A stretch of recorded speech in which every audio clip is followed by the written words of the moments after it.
අපි පැය ගණන් ෆෝන් එක ඔබනකොට ෆෝන් දිහා බලන් ඉන්නකොට අපේ ඇස් දෙකට මොකද වෙන්නේ කියලා ඔයාලා දන්නවද? විනාඩියකට ඇහිපිය 15ත් 30ත් අතර සංඛ්‍යාවක් ගහනවා. ඔයා ෆෝන් එක බලන වෙලාවට සාමාන්‍යයෙන් ඔයාගේ ඇහිපිය වදින්නේ 5ත් 6ත් අතර සංඛ්‍යාව. එතකොට මොකද වෙන්නේ? ඔයාගේ ඇහැ වේලෙන්න ගන්නවා. ඔය වේලීම නිසා ඔයාගේ ඇහි දැවිල්ල එනවා. ෆෝන් එක බලනකොට ඇහැ දැවෙන එක තමයි ඔයා එක දිගට ෆෝන් එක ලං කරලා බලාගෙන ඉන්නවනම් ඔයාගේ මාංශ පේශීන් තද බවට පත් වෙනවා. ඒකට ඔයගොල්ලන්ට අවශ්‍ය වෙනවා ත්‍රිපල. ත්‍රිපල කියලා කියන්නේ අරලු, බුලු, නෙල්ලි.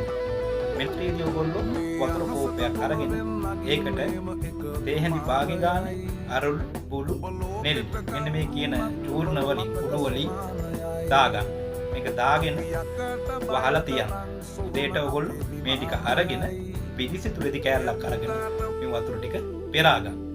පෙරාගෙන වාගේ අත් දෙක හොඳට හොදලා වාගේ ඇහැ ඇස් දෙකම හොද ගන්න. ඔයා සතියක් එක දිගට මේක කරනකොට වාගේ ලෙඩ ගොඩක් දුරට අඩු වෙන්න පටන් ගන්නවා. ඔයා බෙහෙත් කරනකොට අක්ෂි රෝගය සම්බන්ධ සැත්කමක් හරි ඇහි තුවාලයක් හරි තියෙනවා නම් මේ ප්‍රතිකාරය ඔයා කරන්න එපා.